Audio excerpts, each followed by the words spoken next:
तो हम लोगों ने अपने चुनावी घोषणा पत्र में केवल एक लाइन ये डाली थी कि परंपरागत उद्यम को प्रोत्साहन करने के लिए सरकार कार्य करेगी। ये चुनाव के पहले की बात थी।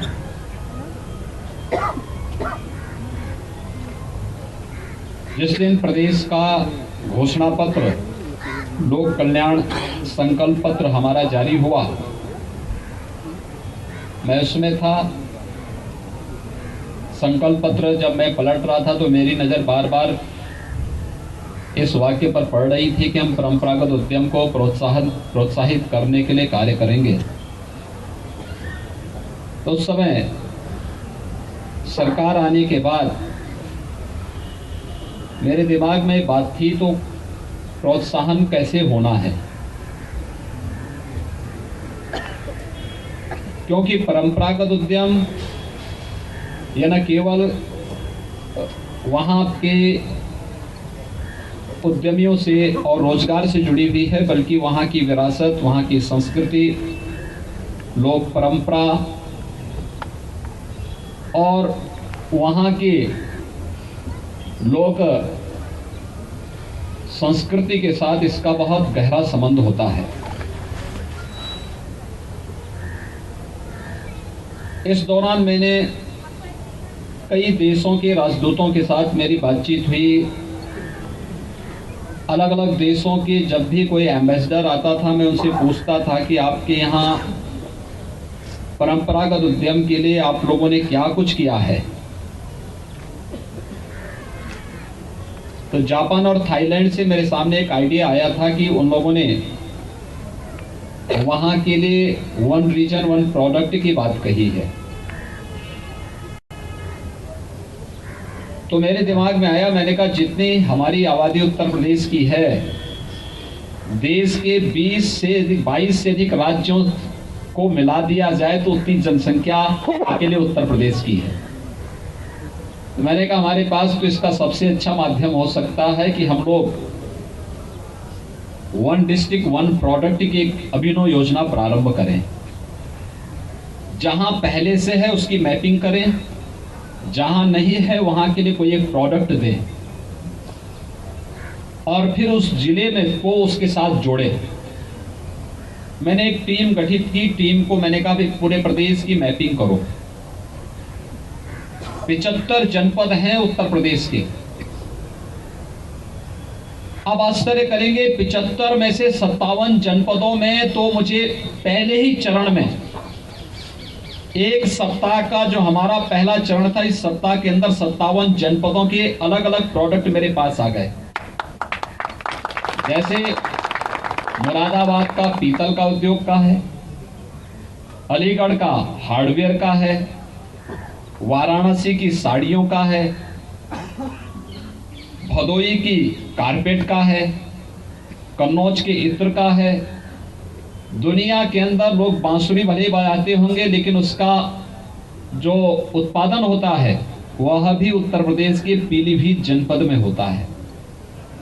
लोग तबला बजाते होंगे, ढोलक बजाते होंगे, ये ढोलक भी उत्तर प्रदेश के अमरोहा जनपद में बनता है। यानी हर जनपद की अपनी एक विशिष्ट पहचान थी। शेष जो हमारे 18 जनपद थे, इन जनपदों के लिए क्या होगा। मैंने कहा दूसरे चरण में मैपिंग कराओ। वहां पर भी मिलना प्रारंभ हुआ।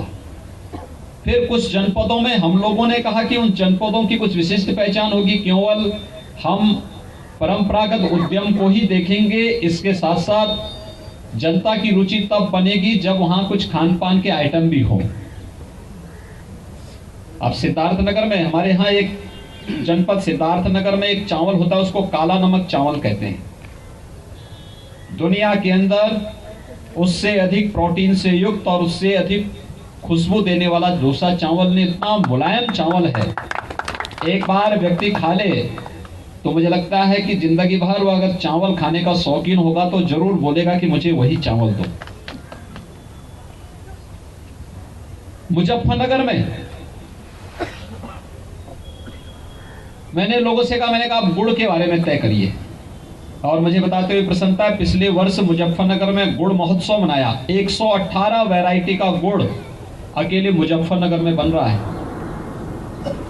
ऐसे ही अलग अलग जनपद में किसी ने इमरती बना दी, किसी ने कुछ और बना दी, अलग अलग आइटम भी इसके बाद प्रारंभ हुए। हमारे सभी 75 जनपदों की एक उत्पाद सामने आई। बहुत सारे जनपद ऐसे थे जिन जनपदों में एक से ज्यादा उत्पाद था, लेकिन हमने पहले चरण में एक ही लिया और इसके बाद इसके लिए एक पॉलिसी बनाई। इसके प्रोत्साहन के लिए जब मैं मुख्यमंत्री बना था तो उत्तर प्रदेश में परंपरागत कारीगरी और शिल्पकार के लिए एक स्थान बना था। तो मैंने उस विभाग से पूछा, मैंने कहा कैसे इसको चलाओगे? उन्होंने कहा साहब जानकारी नहीं, बना तो दिया, जानकारी नहीं कैसे चलना है। यानी हम लोग शासन के धन को ये मान लेते हैं कि शासन का धन है तो इसको पानी की तरह बहा दो, लेकिन उस परंपरागत उद्यम को प्रोत्साहित करने के लिए शासन स्तर पर जिस प्रकार के विजन की आवश्यकता थी उसका नितांत अभाव मुझे हर स्तर पर देखने को मिलता था। और आज आप लखनऊ अवध शिल्प ग्राम में जाएंगे, आपने देखा होगा कि हर वर्ष हम लोग उत्तर प्रदेश स्थापना दिवस के अवसर पर वहां पर प्रदेश के हर जनपद की उस परंपरागत उद्यमी को बुलाते हैं। अभी वहां पर एक हुनर हाट लगा था, कितना भीड़ होती थी, प्रतिदिन 50,000 से लेके 1 लाख लोग वहां पर आते थे देखने के लिए। इतना वह सफल रहा कि एक सप्ताह का कार्यक्रम था, 15 दिन से अधिक चला है। ऐसे ही अलग अलग स्थानों पर प्रोत्साहित करने के लिए फिर हम लोगों ने एक जनपद एक उत्पाद की अपनी एक पॉलिसी बनाई।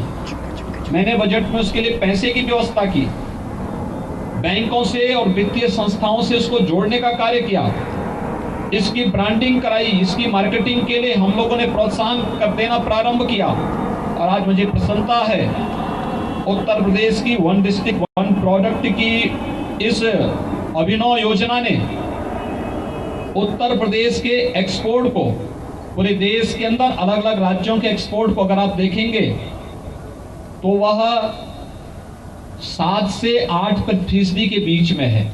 और अकेले उत्तर प्रदेश में इस योजना के कारण उत्तर प्रदेश का एक्सपोर्ट 28% को पार कर चुका है। यानी आज के दिन पर हम लोग 1,15,000 करोड़ रुपए के प्रोडक्ट को प्रदेश से एक्सपोर्ट कर रहे हैं। दूसरा, इसमें रोजगार की व्यापक संभावनाएं। हम बड़े बड़े उद्योग स्थापना के लिए अपनी पॉलिसी बनाते हैं। स्टैंप एंड रजिस्ट्रेशन की शुल्क में माफी करते हैं, जमीन में हम लोग सब्सिडी देते हैं, जीएसटी में सब्सिडी देते हैं, और न जाने कहां कहां देने के बाद भी जब आप उनसे बात करो तो कहते हैं साहब हम घाटे में हैं। मैंने देखा कि जितना रोजगार, न जमीन का झंझट है और न ही किसी भी प्रकार के रोजगार पर कोई बंदिशें,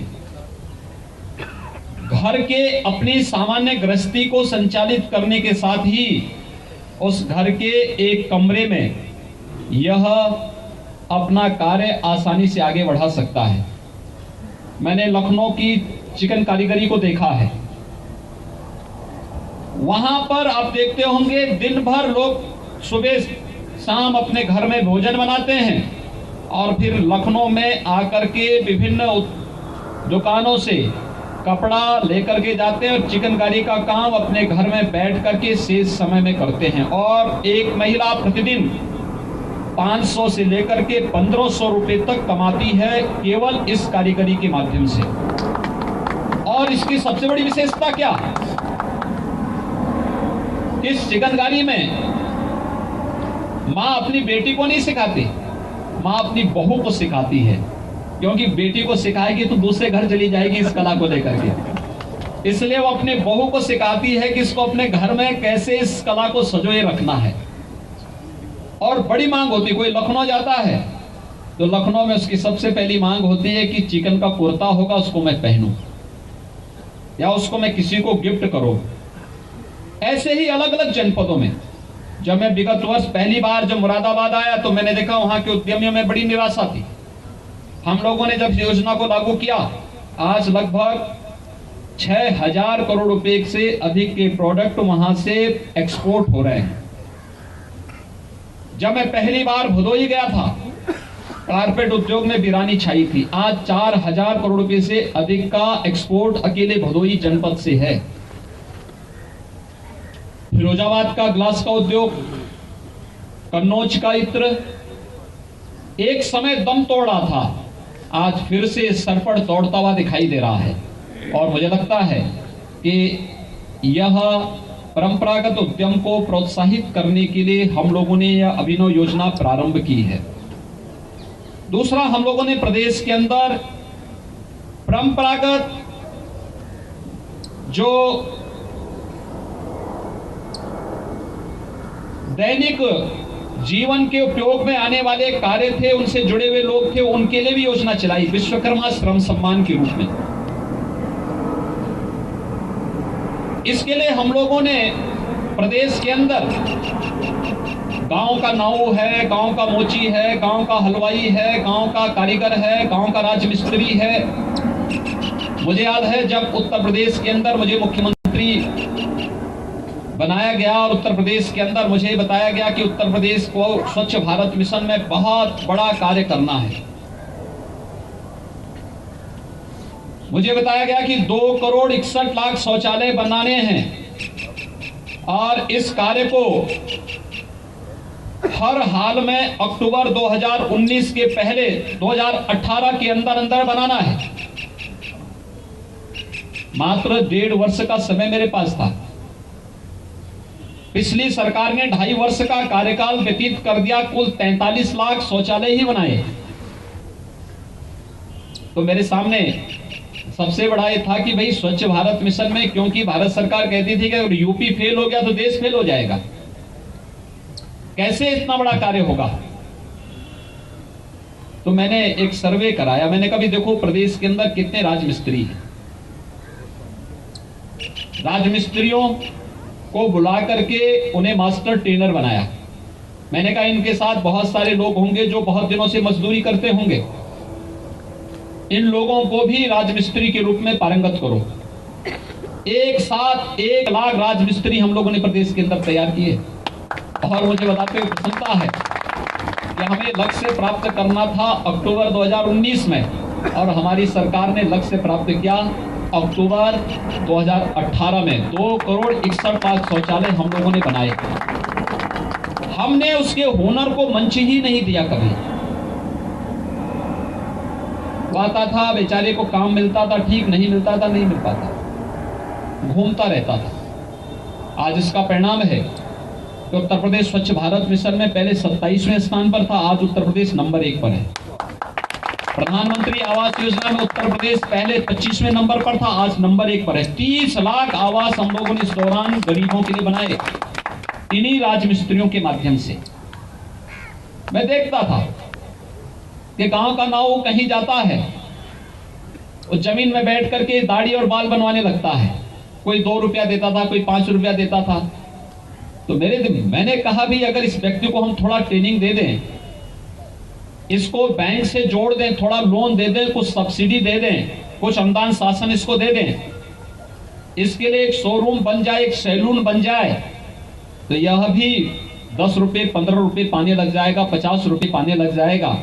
और जब सरकार का सर्टिफिकेट होगा तो कोई फ्री में भी इससे बनवाने का तो साहस नहीं करेगा।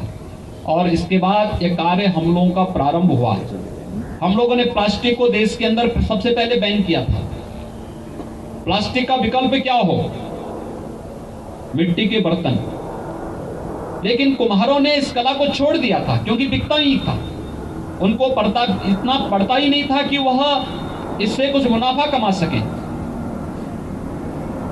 हम लोगों ने कहा कि भाई एक काम करो, हर गांव में तालाब है, हर मोहल्ले में तालाब है, इन तालाबों को लोगों ने गंदा पानी डालने का पूरा एक जरिया बना दिया है। इन गांवों में, मोहल्लों में गंदा पानी इस तालाब में न गिरे, यह सुनिश्चित करना।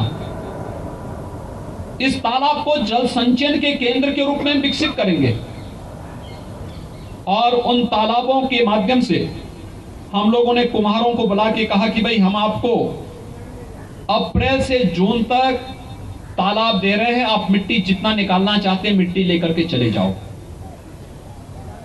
वो बेचारा खुश हो गया क्योंकि फ्री में मिट्टी मिल गई, लेकिन साथ साथ हमारा भी काम बन गया कि जल संचयन के लिए हम लोगों को फ्री में तालाब खाली होकर के मिल गया।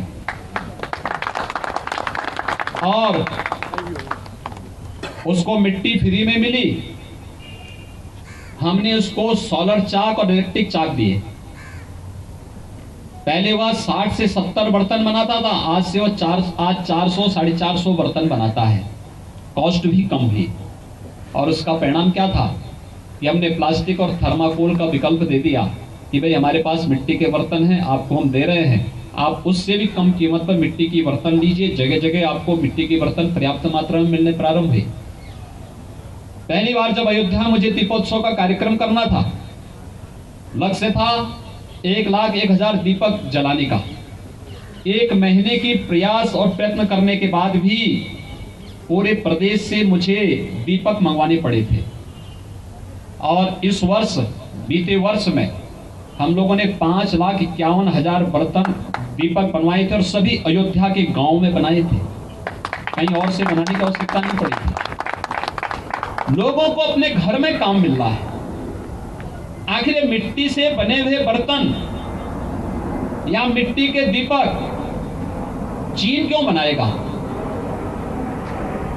गौरी गणेश दीपावली के अवसर घर घर में पूजे जाते हैं, लेकिन ये प्रोडक्ट चीन से क्यों आएगा? हमारा गांव का परंपरागत कारीगर क्यों नहीं बना सकता, कुम्हार क्यों नहीं बना सकता? हम लोगों ने विश्वकर्मा श्रम सम्मान के साथ इसको जोड़ करके इस कार्यक्रम को आगे बढ़ाया। आज वह भी बहुत अच्छी योजना, बहुत लोकप्रिय योजना आगे बढ़ रही है। 1 डिस्ट्रिक्ट 1 प्रोडक्ट की जो हमारी ये योजना है, उत्तर प्रदेश के सभी 75 जनपदों से जुड़ी हुई कुछ न कुछ उत्पाद है। और आप देखेंगे हर जनपद में बहुत कुछ है। किसी भी बड़े उद्योग का एक आधार बनता है एमएसएमई, और उस आधारशिला को कमजोर करके हम बड़े उद्योग की कल्पना भी नहीं कर सकते, औद्योगिक विकास की कल्पना भी नहीं कर सकते। उत्तर प्रदेश इस दिशा से बहुत समृद्धशाली है और उत्तर प्रदेश की समृद्ध परंपरा को, इस विरासत को अगर हमें नजदीक से देखना है तो 1 डिस्ट्रिक्ट 1 प्रोडक्ट के माध्यम से आप इसको जान सकते हैं, देख सकते हैं। मैं आप सबका अभिनंदन करूंगा, आप सभी इसको देखें, इसका आनंद लें और शेष आनंद देने के लिए आपको यहाँ पर हंसाने के लिए राजू श्रीवास्तव जी उपस्थित हुए ही है। तो इन दोनों को एक साथ जोड़ करके देखेंगे तो कार्यक्रम बहुत अच्छे ढंग से आगे बढ़ेगा। मैं एक बार पुनः इस दिल्ली हाट में सोडियो की प्रदर्शनी के लिए अपने सहयोगी मंत्री श्री सिद्धार्थनाथ सिंह जी को, चौधरी उदयभान सिंह जी को, विभाग के प्रमुख सचिव श्री नवनीत सहगल जी को और उनके सभी सहयोगियों को हृदय से धन्यवाद देता हूं और विश्वास व्यक्त करता हूं कि हम परंपरागत उद्यम के माध्यम से अपने कारीगरों को, शिल्पकारों को प्रोत्साहित करके दुनिया के अंदर इसे एक ब्रांड के रूप में प्रस्तुत करने में सफल होंगे। आप सबकी प्रति मेरी शुभकामनाएं।